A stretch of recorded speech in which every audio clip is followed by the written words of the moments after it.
Oui. Donc, pour en parler et pour avancer, il faut créer un budget en concertation avec les services des finances publiques. Voilà, ce budget sera intitulé ZEDA de la Chaupriade. Donc voilà, sur l'ex-site Rexo, un budget qui sera sous la nomenclature M14 et qui sera assujetti à TVA, quelque chose de très classique sur un budget annexe de zone d'activité.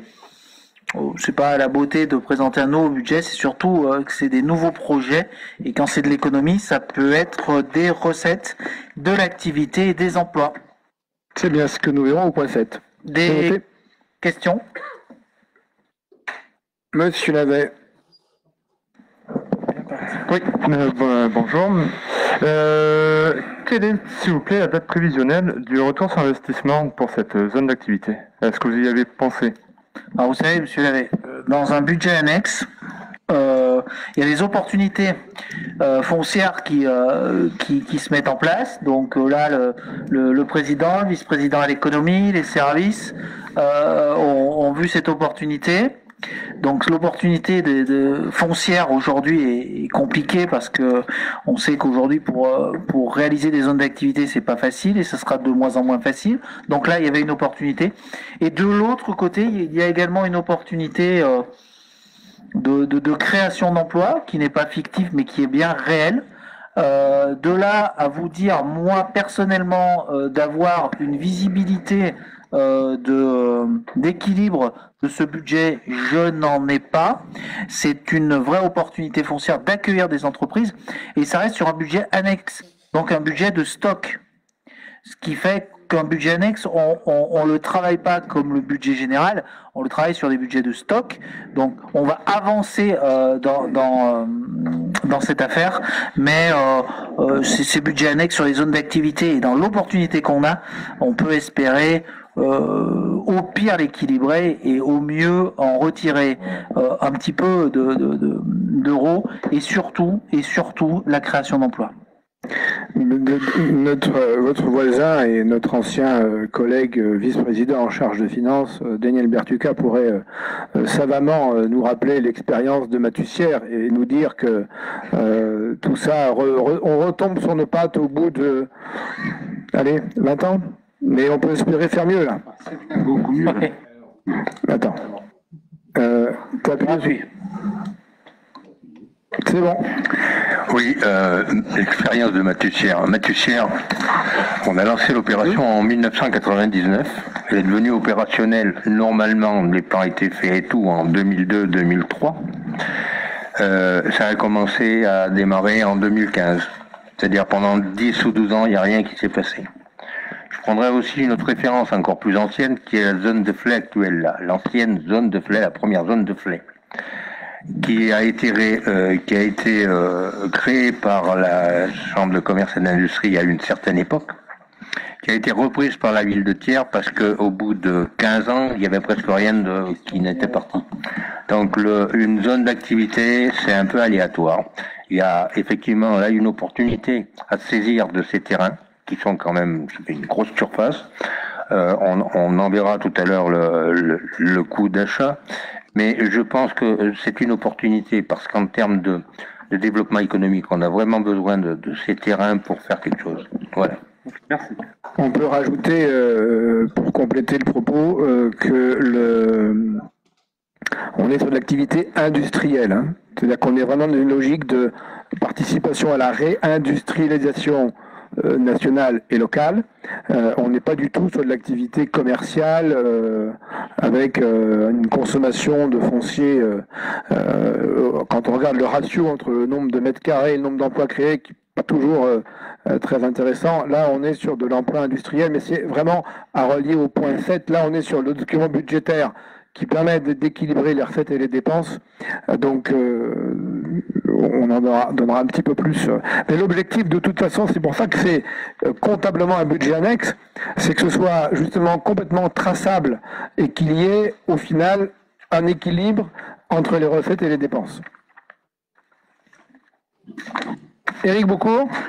Oui, d'abord je pense que c'est quand même une excellente nouvelle d'avoir ces possibilités dans une zone déjà industrielle, effectivement, quand on voit la difficulté qu'on a à en créer, bien située, pas loin de l'autoroute, sur la D906, où il y avait déjà quand même une partie construite non négligeable. Je crois comprendre d'ailleurs qu'il y a déjà quelques manifestations d'intérêt, mais bon, on en saura plus bientôt. Donc, c'était pas au point d'avoir à recourir, on aurait pu recourir à l'EPSMAF éventuellement, si on pensait que ça serait si long que les cas précédents. Alors justement, on a de bonnes raisons d'espérer que ce soit moins long.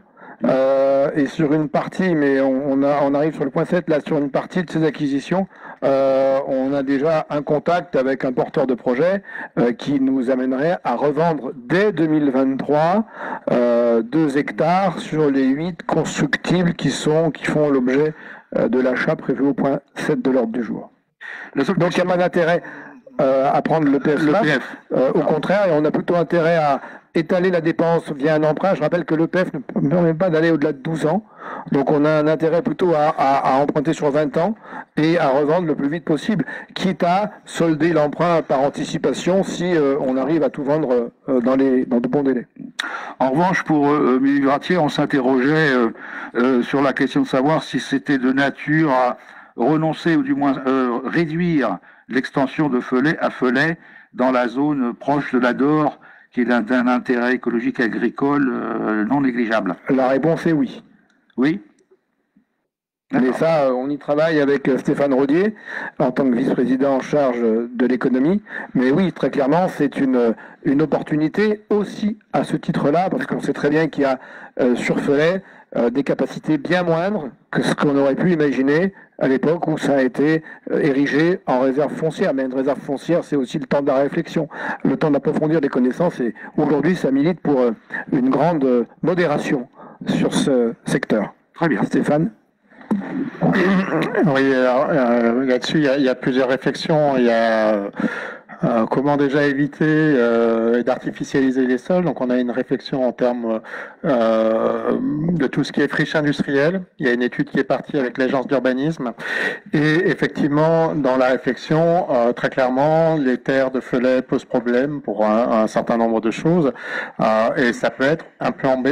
C'est-à-dire qu'à l'heure actuelle, il n'y a pas de décision qui est prise à ce stade, mais ça fait partie... Au-delà de l'opportunité immédiate, il y a aussi une réflexion qui pourrait être un switch en partie ou total de l'opération de Felay. Je rappelle que dans les zones d'activité économique à titre industriel, il y a 2 zones d'activité qui avaient été fléchées pour une ampliation de ces zones d'activité. Donc il y a la zone de Racine. Là, ça pose relativement peu de problèmes à ce stade. Mon réflexion avec les services de l'État, on est plutôt assez sûr de l'opération. Et la zone de Felay, où là, pour utiliser un euphémisme, c'est moins sûr. Donc, autant imaginer des plans B tout de suite. Olivier, tu fais voter. Est-ce qu'il y a des oppositions, des abstentions? Merci à vous. Bien, ensuite vient ce dossier de la fiscalité et de l'aménagement, dont le législateur a pensé qu'il était opportun que l'on s'interroge, non pas sur le sexe des anges, mais sur la part qu'il doit revenir respectivement aux communes et aux EPCI. Aujourd'hui, ce sont les communes qui perçoivent cette fiscalité parce que ce sont les communes qui réalisent l'essentiel des travaux d'aménagement pour accueillir de nouveaux habitants.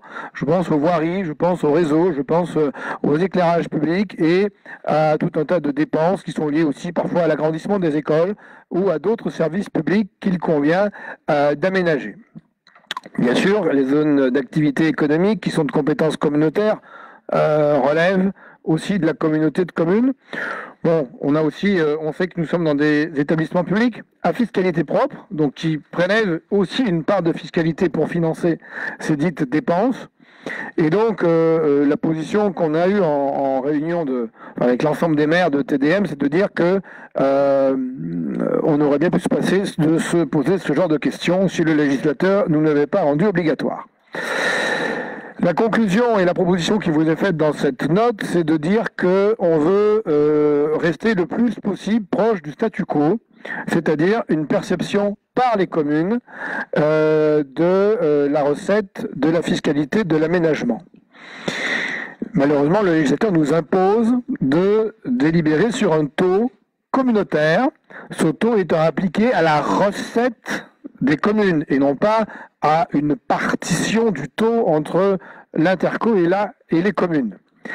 Et la proposition qui vous est faite, c'est donc de fixer à 0,1% le montant de la fiscalité de l'aménagement, le montant de la recette de la fiscalité de l'aménagement qui viendrait au profit de la communauté de communes, c'est-à-dire de laisser 99,9% de cette recette aux communes. Voilà la proposition qui vous est faite dans cette note. Il suffit de regarder ce que chaque commune peut toucher pour voir que garder 99,9% d'une recette, c'est quand même plutôt une bonne nouvelle pour les communes et que on aurait bien aimé garder 99,9% de la DGF à l'époque où la question s'est posée. Voilà, s'il n'y a pas de questions sur le sujet, je pense que ça peut relever d'une position relativement consensuelle. Je propose de passer directement au vote. Y a-t-il des avis contraires, des abstentions? Eh bien, je vous remercie pour cette grande sagesse. Ensuite, dans les deux points suivants, le point numéro 4, il s'agit de la création d'un service commun marché public et assurance. Alors si sur le point précédent, vous savez qu'il faut qu'il y ait une délibération concordante au niveau des communes. Donc là, les services, et je salue Christophe Pili qui est par là, oui, tout à fait là, les services de TDM vont faire passer aux communes. Comment ? Ça y est, c'est reçu. Bon, ben voilà, il suffit de le dire pour que ça arrive. Merci Pierre de regarder tes messages en temps réel. Donc les communes seront destinataires d'un projet de délibération qu'elles peuvent remaqueter si besoin, mais je pense que le besoin n'existe pas en la matière, de faire un copier-coller du projet qui vous est transmis. Voilà, donc sur le point suivant, il s'agit bien de la création d'un service commun. L'idée, c'est d'être le plus possible dans cette recherche d'efficience, cette recherche d'économie de fonctionnement, partant du principe qu'entre les communes et la communauté, on peut avoir des besoins communs et qu'on peut apporter une réponse à ces besoins par le biais de ces mutualisations, en l'occurrence de ces services communs, comme nous en avons d'autres, comme c'est rappelé dans la note. L'idée, évidemment, est que chacun paye ce qu'il consomme dans une logique de transparence, puisque tout ça donne lieu à un budget propre qui permet d'identifier les dépenses et les moyens affectés à chaque bénéficiaire. Donc là, vous avez tout lu dans la note. Vous avez pu noter peut-être une disconcordance entre ce qui est écrit dans la note et ce que vous avez dans le projet de convention qui fait l'objet des annexes 2 et 3, à savoir dans la note il est écrit 1er janvier 2023 et dans les conventions, projet de convention, il est écrit 1er janvier 2022. Donc la bonne date c'est bien le 1er janvier 2023, il n'y a pas d'effet rétroactif dans ce qu'il vous est soumis ce soir. Voilà, y a-t-il des questions sur ce projet de service commun? Oui, monsieur Lavet. Oui, moi c'est plutôt une interrogation. Vous parlez de mutualisation, nous en sommes à la 4e création. Donc il y a eu déjà archives, informatique et communication, donc c'est la 4e. Ça permet à la ville de Thiers de mettre à disposition plus de 13 équivalents temps plein et aussi donc de transférer sur le budget de la Comcom une partie de ses charges de personnel.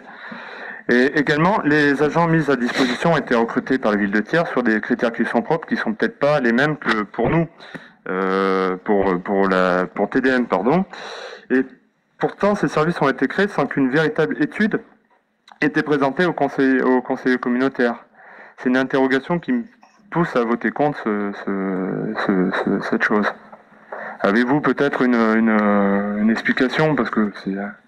Alors, je vais prendre les questions et après je ferai une réponse globale. Christiane ? Oui, moi je vais compléter avec ce que j'ai dit avant au bureau communautaire. On avait effectivement 3 services mutualisés, l'informatique, les archives et la communication. Il devait y avoir un bilan annuel de présenter. On ne l'a jamais eu. J'aimerais qu'on commence par ça avant de poursuivre dans une démarche telle avec marché public et assurance. Voilà. Alors, Éric Boucourt. Tiers, on y est plutôt favorable, même si on aimerait aussi avoir ce bilan. Et je me demande s'il ne faudrait pas ajouter aussi le contentieux relatif, au moins le contentieux relatif à ces marchés, qui n'est pas cité dans le texte. Je ne vois pas qui serait plus compétent pour le traiter. Et puis pour une commune plus petite, elle peut être bien embarrassée en face d'un contentieux, elle a besoin d'être appuyée. Alors je réponds aux différentes questions. Sur le contentieux, oui, je pense que ça, c'est mieux si on le rajoute, même si c'est un peu implicite, mais la remarque est pertinente dans le sens où sur des contentieux, on est amené nous-mêmes à recourir à une expertise d'avocat spécialisé, mais c'est vrai que ça, c'est le genre d'expertise qu'on pourrait mutualiser. Sur les bilans, oui, effectivement, il y a des bilans à fournir, on y travaille, c'est pas oublié, ça fait partie des nécessités liées à ces services commun. Vous en avez oublié un autre, c'est le service commun des écoles, qui est lui aussi très utile sur le secteur de l'ex-CCPC. Donc on va bien faire en sorte qu'il y ait ces bilans. Il n'empêche que de toute façon tout est traçable, puisque tout ça est fait avec la direction des finances publiques, donc tout ça est parfaitement identifiable. Quant aux besoins, alors les besoins, ils sont évalués avec 2 filtres, entre guillemets, 2 critères. Tout simplement, on écoute ce que disent les communes. Soit par le biais des réunions qu'anime Christophe Pilis, qu'on appelle le réseau commune. C'est quoi? C'est la réunion des directeurs généraux de services, des secrétaires généraux ou des secrétaires de mairie, ça dépend de la taille, où là, les services administratifs des collectivités expriment leurs besoins, leurs limites, leurs difficultés et essayent de trouver la bonne réponse au bon échelon. Sur des sujets qui sont liés plutôt aux affaires de ressources humaines, c'est plutôt le périmètre départemental avec les centres de gestion qui sont le bon échelon pour répondre. Et puis sur des sujets de taille supracommunale, mais pour autant où il n'y a pas la réponse à l'échelon départemental, eh bien c'est tout naturellement vers l'EPCI, la communauté de communes, que les communes se dirigent. On est bien évidemment aussi à l'écoute de ce que disent les maires. Et donc on essaie d'adapter la voilure. On est un EPCI jeune, on n'est pas un très gros EPCI non plus. C'est vrai que quand on a des services plus étoffés, je pense à la métropole de Clermont, c'est peut-être plus facile d'avoir de la mutualisation assez, entre guillemets, évidente. Là, on tâtonne un peu et on essaie d'apporter la bonne réponse dans une logique de neutralité budgétaire. Je crois que c'est important de le rappeler. Ce qui est mis à disposition par une commune, eh bien, ça lui est refacturé quand elle utilise le service commun. Et si je prends l'exemple du service commun des écoles, c'est exactement le principe. C'est un petit peu comme les travaux qu'on fait dans une commission locale d'évaluation des charges transférées, les CLECT, on le fait dans un souci de neutralité budgétaire. C'est pour ça aussi que le Code général des collectivités dispose que ce n'est pas le président de l'EPCI qui peut être le président de la CLECT, c'est pour ça que c'est un autre élu qui préside la CLECT. Ça a été en son temps Michel Gonin, et maintenant c'est Olivier Chambon. Voilà, donc on essaie d'identifier les besoins, de répondre le mieux possible, et dans un souci, je dirais, d'étanchéité, puisqu'il y a cette exigence à la fois dans les nomenclatures comptables, et puis dans un souci de transparence entre nous. Je conviens que les bilans sont en retard et qu'ils vont arriver. Y a-t-il d'autres remarques? Je propose de passer au vote. Y a-t-il des avis contraires? 2. Des abstentions? 2. Merci. 2 abstentions et 2 votes contre. Donc Christiane Sanson et son pouvoir, et M. Lavet et son pouvoir. Voilà, ensuite nous avons le point numéro 5 pour Olivier Chambon. Merci, Monsieur le Président. Donc, nous étions un peu en retard et excusez-nous du retard pour entrer dans la salle. Nous étions donc en pleine réunion de CLECT, une CLECT où nous avons délibéré sur la minoration de l'attribution de compensation de la commune de Thiers par rapport au centre aquatique. Le préalable de départ consiste à mettre quelques principes. La ville de Thiers disposait d'un centre aquatique qui a arrêté son fonctionnement en 2019. Et dès la création de l'intercommunalité, de TDM, à l'unanimité, nous avons voté des statuts sur la création, la construction, la création, l'entretien d'équipements culturels et sportifs d'intérêt communautaire. Et en l'occurrence, est né de ces statuts notre centre sportif et aquatique d'Illois. Ce qui veut dire qu'il n'y a pas eu stricto sensu de transfert de la piscine Barneria à la piscine d'Illois. Nous n'avons pas récupéré dans nos statuts cette piscine René Barneria. Cette piscine, elle a été thiernoise et elle est encore thiernoise. Même si elle ne fonctionne plus, ces bâtiments aujourd'hui, par rapport à ce que nous avons délibéré en CLECT, appartiennent et appartiendront à la ville de Thiers et n'appartiendront pas à la communauté de communes. Donc, toute réhabilitation, toute construction, toute démolition ou tout projet tel qu'il pourra en exister à l'avenir concerne la ville de Thiers et uniquement la ville de Thiers. Par rapport à tout ça, et par rapport à une construction qui a été faite par l'intercommunalité, la ville de Thiers n'a pas eu la position de reconstruire ou de construire un centre aquatique. C'est l'intercommunalité qui a pris cette compétence. Donc par rapport à tout ça, et en concertation avec la ville de Thiers, nous avons travaillé sur une somme à attribuer à la communauté de communes qui vient se dégréver de l'attribution de compensation à l'instant T de la ville de Thiers. Comment nous avons calculé cette somme ? Cette somme, elle a été calculée par rapport à une étude que vous avez tous eue dans vos documents annexes. Une étude qui date de 2014 d'un bureau d'études qui s'appelle IPK Conseil, qui avait travaillé à cette époque sur la réhabilitation complète de la piscine René Barneria. Réhabilitation tant en investissement que sur les coûts de fonctionnement induits par rapport à cette réhabilitation. Je plus en tête le montant d'investissement qui devait porter de l'ordre de 6 millions d'euros. Mais sur cet équipement réhabilité, on était sur un déficit d'équipement de la piscine René Barneria qui oscillait entre 350 et 400 000 euros. C'est le déficit d'une piscine type de ce qu'elle existait à l'instant de 2014 sur une réhabilitation. C'est à partir de là que nous avons travaillé. Le maire de Thiers nous a proposé la fourniture de l'eau gratuite sur le nouvel équipement d'Illois, ce qui correspond à une somme de 50 ou 60 000 euros par an. Ce qui nous a fait réfléchir et arriver à la proposition 350-400 000 de fonctionnement sur l'ancienne piscine, 50 000 euros d'eau fournie par la ville de Thiers à zéro, de proposer un coût net de compétences transférées à hauteur de 325 000 euros aujourd'hui. Dans ces conditions, et par rapport à ce qui a été voté à l'unanimité, moins 3 abstentions en CLECT il y a quelques minutes, c'est de dire 325 000 euros en moins sur les attributions de compensation de la ville de Thiers, donc 325 000 euros qui arrivent dans les caisses de la communauté pour éponger le déficit de la piscine actuelle.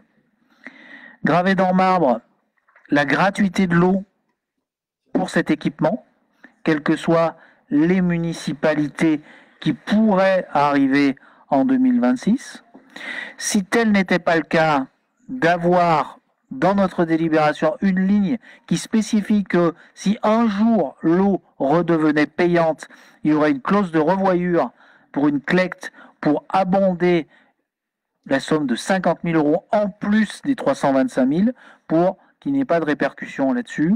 Et la troisième chose que nous avons proposée et qui a été validée, c'est de dire que la ville de Thiers garde le bâtiment ex-piscine René Barneria à sa charge et ne demande rien à la collectivité TDM pour toute réhabilitation ou nouveau projet sur ce site-là.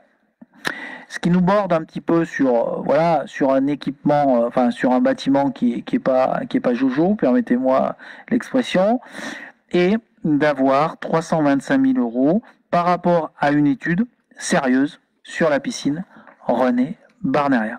Voilà, ce sont les décisions qui ont été votées en CLECT il y a quelques minutes. Je vous rappelle, unanimité, moins 3 abstentions. Donc si vous avez des questions, j'essaierai d'y répondre, ou le président. Eric Beaucourt. Oui, je croyais avoir à peu près compris. Enfin, il est normal que Thiers ne bénéficie pas seul de l'économie de fonctionnement, on n'économise pas le fonctionnement qui est transféré, ça on le comprend. Ce qui m'a un peu troublé là dans l'étude et dans la présentation, c'est qu'on parle aussi de l'économie que Thiers ferait sur un coût de rénovation. Enfin, je vois pas ce que ça vient faire dans l'affaire, d'autant plus que Thiers conserve sa piscine actuelle et en conservera la charge. Donc j'ai pas très bien compris comment on a 325. Non mais c'est assez simple. Oui. C'est peut-être trop simple d'ailleurs. Peut-être. Pour la compréhension. C'est que si la communauté de communes n'avait pas pris ses statuts, en 2014, à l'époque de la rédaction de ce rapport par IPK Conseil, si la communauté de communes n'avait pas pris la décision de prendre ses statuts et de réaliser un centre aquatique, est-ce que la ville de Thiers potentiellement aurait continué à faire ce qu'elle a fait pendant 40 ans, d'avoir un équipement aquatique aux normes et de permettre aux autres communes qui n'ont pas participé ni à l'investissement ni au fonctionnement de continuer à le faire. L'histoire n'a pas été celle-là, puisqu'on a dit, bon, ça fait 40 ans que c'était un truc un peu boiteux, mais que ça existait, parce qu'il y avait également des charges de centralité, il y avait un tas de choses. On a pris la décision de le faire en commun, que l'investissement se fasse au niveau de l'intercommunalité, sans toucher aux attributions de compensation, sur des fonds propres, sur des emprunts, sur un vrai projet communautaire, ce qui a fait que quand même la ville de Thiers n'a pas eu à s'emparer elle seule de la réhabilitation d'un équipement qui était municipal mais qui bénéficiait à tout le bassin. C'est un rappel pour mettre des éléments de Ça vous contexte. froisse les Thiernois, ça? Non, il n'y a rien de croissant là-dedans. Pourquoi Au pas, contraire. à ce moment-là, il faudrait l'appliquer à tous les transferts, ce raisonnement. Alors, Ça dépend d'où ils viennent. Mais oui, c'est le cas. Oui, mais bon, je sais pas, mais c'est... En plus, c'était même pas un transfert de compétences. Non, d'accord, mais... Il n'y a rien de... Ça me... Bon, j'ai du mal à arriver... Bon, je comprends pas bien comment on arrive... Moi, j'avais retenu au départ que 325, c'était le déficit de fonctionnement annuel. Quelle est la part je sais pas comment le qualifier, de la rénovation... La vraie référence, c'est le rapport IPK qui est dans le dossier. Oui. Après, c'est des extrapolations. Je rappelle que la piscine de René Barneria, c'est une piscine uniquement d'apprentissage. Là, on a un bassin d'apprentissage et on a un bassin aqualudique. Oui. Donc, c'est pas la même piscine. Donc, on a essayé de raisonner en disant quel serait aujourd'hui l'équipement identique à René Barnerias. C'est comme ça qu'on arrive à 325 000 avec, on rajoute la fourniture de l'eau. C'est le fonctionnement uniquement. Oui, d'accord. Non, mais le fonctionnement, ça sera permanent. Que l'investissement, bon, il sera amorti un jour, et il sera. Il faudra remettre au porte-monnaie quand ce jour-là sera arrivé. Est-ce qu'il y a d'autres questions? Alors, Jean-Pierre Dubois avec un micro. Oui, je dis peut-être si on poussait le raisonnement juridique au bout du bout, la commune de Thiers pourrait nous dire débrouillez-vous avec votre équipement piscine. Nous, on n'a rien commandé. Voilà, on a aujourd'hui dégrévé d'une charge peut-être, mais c'est uniquement, je pense, un contrat moral plus que juridique. Les connaissant bien, on a été surpris qu'ils acceptent. On est sur effectivement sur un contrat moral et on est sur un raisonnement aujourd'hui qui dépasse les frontières communales et heureusement, on est dans une logique de bassin de vie. Il est évident qu'il y a des équipements qui doivent être dont les charges doivent être partagées. Et si une piscine n'est pas un exemple parfaitement illustrant de ce type d'équipement, on n'en trouvera pas beaucoup d'autres. En espérant qu'il ne change pas d'avis dans les secondes qui viennent, la ville de Thiers. Oui, Oui, mais bien tout le sûr. monde. Oui, oui, oui. Au même titre. Oui. Tout à fait. D'autres questions? Des oppositions? Des abstentions? 1. Alors attendez, moi c'est dur. Au-dessus de 2, c'est dur, moi. 1. Christiane, t'as levé la main? Et t'as une procuration. Donc 3, Michel Gonin, Didier Romeuf, 4, 5. Éric Boucourt. Ok. 2. Si, oh non, mais attendez, les gars. Non, ça fait 6. 1, 2, 3, 4, 5, 6. 6. C'est ça, ça fait 6. C'est le maire de Saint-Flour. On notera qu'Éric Boucourt aurait voulu qu'on qu'on majore la diminution de l'AC, c'est ça? Donc j'espère que la ville de Thiers aura l'argent pour nous payer. Oui, absolument. Merci à vous. Bien. Non, mais je crois que la CLEC a fait un vrai travail d'objectivation des choses en écoutant un peu toutes les situations et je pense que c'est important qu'on soit dans cette logique de transparence et puis je trouve que ça illustre assez bien la maturité du fait communautaire dans les esprits.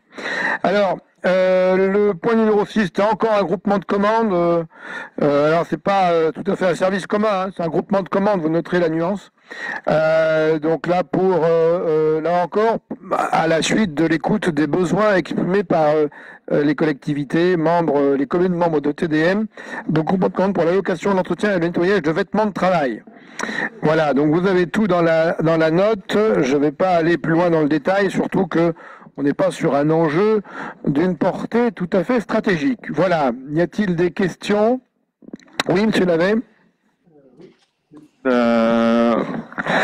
me parlez de nuances, mais on vient de créer un groupement de commandes, c'est à peu près la même chose.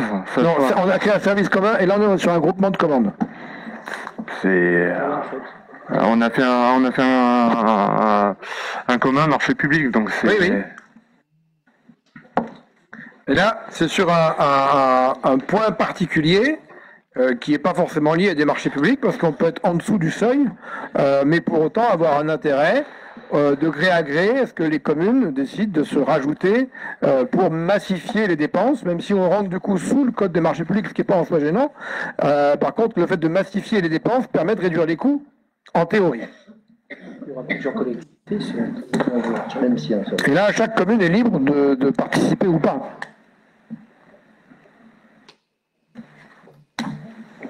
Ok. Bien. Avis contraire. Abstention. 2 abstentions, c'est ça? Merci. Alors, Stéphane Rodier pour le point numéro 7.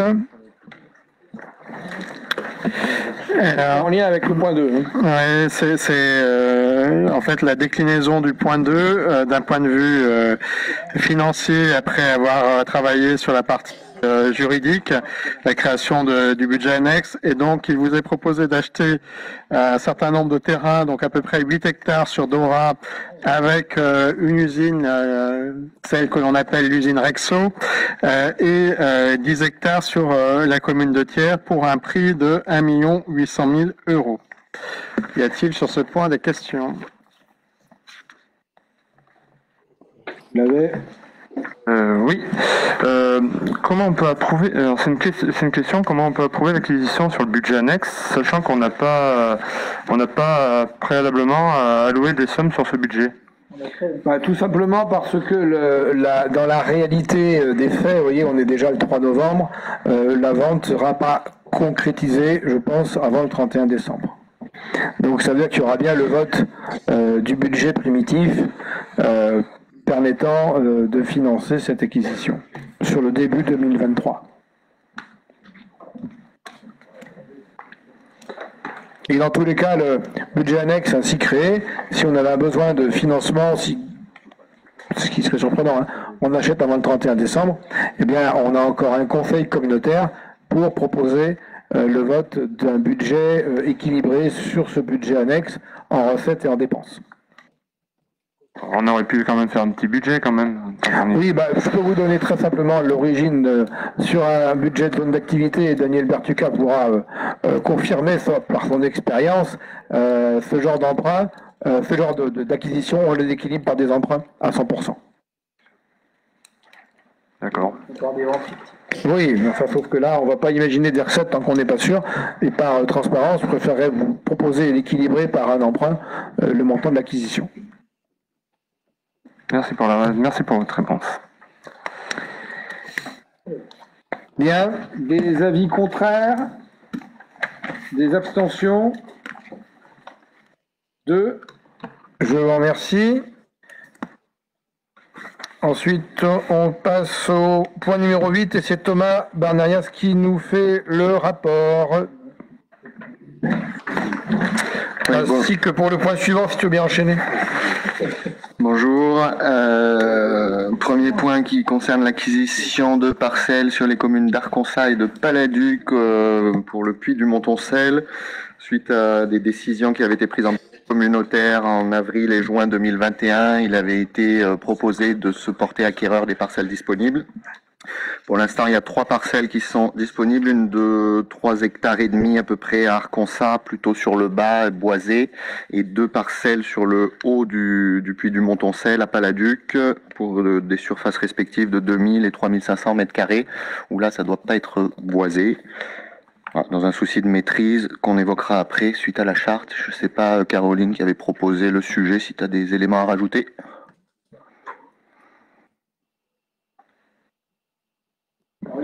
Ouais, j'arrive. Bonsoir. Pas plus, oui, là on m'a déjà été question. Il s'agit de l'aménagement du sommet du Montoncel. Vous savez qu'on n'est pas tout seul sur le sujet, puisque nous, côté Puy-de-Dôme, donc on est 3 communes. Il y a une commune dans la Loire et une commune dans l'Allier. C'est la commune de Lavoine, dont le maire avait déjà lancé ce projet il y a quelques années, et notamment en commençant le déboisement du sommet. Donc là, il est proposé que TDM se porte acquéreur des parcelles côté Puy-de-Dôme.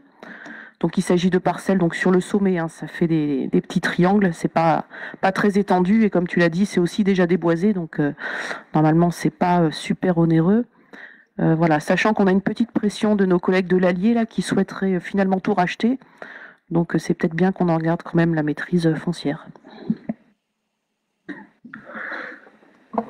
Oui, donc 3 parcelles pour une surface totale de 3,5 hectares plus 5000 mètres à peu près, et pour un montant total de 2700 € pour la grande parcelle à Arconsa et 220 € en tout pour les 2 petites parcelles à Paladuc. Est-ce que là-dessus il y a des questions? Oui, David de Rossi. Quel est l'objectif? Quelle est la destination? Qu'est-ce qu'on va en faire de ces parcelles? Alors le but, c'est de réfléchir à la charte qu'on va évoquer après. En fait, c'est de mettre tout le monde autour de la table. Comme Caroline l'a dit, il y a 5 communes, 3 EPCI, 3 départements. L'objectif étant de ne pas travailler chacun de notre côté et de bien se concerter. Donc là, c'est de la maîtrise foncière. Pour l'instant, il y a un projet au sommet de table d'orientation. Il y a aussi une zone Natura 2000 donc à préserver. Il y a les enjeux de préservation. Donc voilà, pour coordonner tous ces enjeux et le faire ensemble en se mettant tous autour de la table. C'est un site emblématique quand même du territoire. Et... Qui mérite une maîtrise foncière publique pour éviter qu'il s'y fasse n'importe quoi. C'est naturellement un site qui est attractif pour les 3 départements. Olivier? Pour que David dorme mieux cette nuit, malgré son amour pour le vélo, je ne sais pas si l'arrivée du Tour de France pourra se faire sur Montoncel dans les années à venir. Mais on va peut-être y travailler un jour. Et c'est déjà classé Natura 2000, ZNIEF notamment, et il y aurait peut-être un projet d'ENS. D'espace naturel sensible. Pardon, ZNIEF aussi, vous voulez? Zone naturelle d'intérêt économique, non, écologique, floristique et faunistique. Il faudra quand même qu'on soit vigilant pour arriver à y poser un pied quand même, sans qu'on ait un substrat de choses qui nous empêchent d'y poser un pied quand même. Le but, c'est de ne pas faire une mise sous cloche. Bien. Alors Vichy a peut-être une ambition sur son côté allié. Ouais, côté allié sur le centre de ski de fond, c'est ça? De l'Avoine. De l'Avoine. Le foyer de ski de fond. Ce qui est déjà un site de ski de fond, mais qui serait un peu et de vélo, oui. De VTT. De tourisme 4 saisons, ouais, ils développent leur pôle. Bien, Thomas, on fait voter. Y a-t-il des... Oui. Est-ce que vous avez d'autres questions avant de passer au vote? Non. Est-ce qu'il y a des votes contre? Des abstentions? Je vous remercie. Et j'enchaîne avec le point suivant, qui est la charte d'usage du site, suite à un copil où il a été constaté qu'il fallait qu'on mette tout le monde autour de la table. Le syndicat mixte des Monts de la Madeleine, qui gère l'espace Natura 2000 des Bois Noirs, dont dépend le puits du Montoncelle, a proposé une charte d'utilisation du site et d'usage pour les différentes parties prenantes, les 5 communes et les 3 Comcom. Ça a été présenté en commune de TDM cette année. Il y a eu un avis favorable pour les 3 communes concernées, Paladuc, Celles et Arkansas. L'objectif étant de à la fois préserver quand même le patrimoine naturel tout en y conciliant une activité touristique raisonnée et de mettre en valeur le site. Vous aviez tous la charte en pièces jointes, en annexe. Je ne sais pas si vous avez des questions. S'il n'y a pas de questions, on peut passer au vote. Des votes contre? Des abstentions? Je vous remercie. Merci Thomas. On arrive aux déchets ménagers, donc c'est les points 10 et 11 et 12 qui vous sont présentés par le vice-président Philippe Kerr.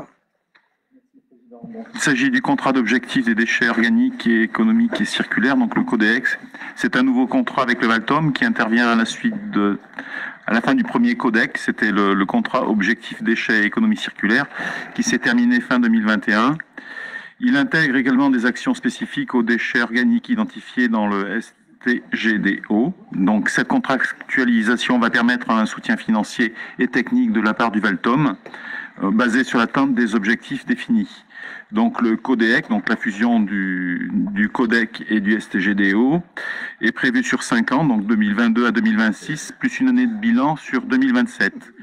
Financièrement, cela représente pour TDM 67 500 € par an entre 2022 à 2026 et entre 13 500 et 67 500 € en 2027 selon l'atteinte des objectifs atteints. Voilà, il faudrait qu'on nomme aussi un élu référent et un agent référent. Président. Oui. Alors l'élu référent, je le vois bien. Oui. Si vous ne voyez pas d'objection à ce que Philippe Kerr, non pas s'auto-désigne, mais que nous l'acclamions dans cette désignation. Puis l'agent référent, on va s'en débrouiller avec le directeur général des services. Parfait, je vais bien me poser. Oui. Voilà. Sur ce rapport numéro 10. Y a-t-il des questions? Questions, on va faire voter. Vas-y, Philippe. Donc qui est contre? Qui s'abstient? Merci. Donc je pense qu'on peut traiter le point 11 et le point 12 ensemble. Ben oui, parce qu'il y en a un qui arrête et l'autre qui reprend. Voilà, c'est ça, tout simplement. Donc la cessation de la convention de collecte séparée des déchets d'équipements électriques et électroniques, D3E, et donc la collecte des D3E en déchetterie, donc ces déchets d'équipement. Et cet associé faisait jusqu'à présent l'objet d'un contrat avec l'organisme OCAD3E, donc c'est l'organisme coordinateur agréé des déchets des équipements électriques et électroniques. Ce dernier a changé de statut. Donc, il est devenu coordinateur des éco-organismes en juillet 2022. Donc, TDM doit donc mettre fin à la convention qui le liait et contractualiser directement avec l'éco-organisme référent qui est Écosystème. Écosystème reste coordonné donc par OCAD2 avec l'autre éco-organisme écologique qui chacun se partage le territoire national. Voilà. Est-ce qu'il y a des questions? Donc, qui est contre? Qui s'abstient? Merci à vous. Bien, merci Philippe. Et nous avons terminé avec l'ordre du jour. Vous avez en fin de note les délibérations du bureau communautaire et les décisions que j'ai été amené à prendre en vertu des délégations du Conseil. Est-ce qu'il y a des questions diverses? Je rappelle qu'on a un conseil communautaire le 29 novembre pour clôturer l'année 2022 en ce qui concerne la communauté de communes, sauf urgence, il fallait rajouter des réunions, mais on va essayer de se tenir à ce qui est proposé. Peut-être un mot de Stéphane Rodier concernant le club d'entreprise. Alors, il y a une AG qui a été organisée pour organiser ce club d'entreprise qui doit être un peu l'interface entre d'un côté le territoire, l'ensemble des industries et puis l'offre de formation. Et il y aura une coprésidence donc en la personne de Tony Bernard d'un côté pour la partie territoire et de Nicolas Daumont qui est directeur de Cette-Forge-Gauvin qui a accepté de prendre cette présidence. Donc je souhaite que vous puissiez l'accueillir dans les meilleures conditions parce qu'il aura l'occasion aussi de se présenter certainement à vous. Et donc on aura l'occasion peut-être de le voir un jour en bureau communautaire, soit en conseil communautaire. Bien, je voudrais malheureusement terminer sur une note un peu moins joyeuse puisqu'il y a un drame qui est survenu samedi sur la D906 qui a impacté Thiers-Doré-Montagne puisque nous avons un agent du centre intercommunal d'action sociale qui travaille à l'étage ici qui a été victime et qui est décédé dans l'accident. C'est Nathalie Laplace qui habitait sur la commune de Charnat et puis bien sûr ce drame qui s'est passé sur la commune de Palières. Donc au-delà des collègues qui travaillaient avec Nathalie Laplace, je voudrais ici en votre nom à tous exprimer ma solidarité, notre solidarité et toutes nos condoléances à la famille et aux familles puisqu'il y a aussi une deuxième victime qui est sur la commune de Charnat également et originaire de Vinzel. Voilà ce que je voulais dire en conclusion et vous donner rendez-vous donc le 29 novembre ici même. Merci.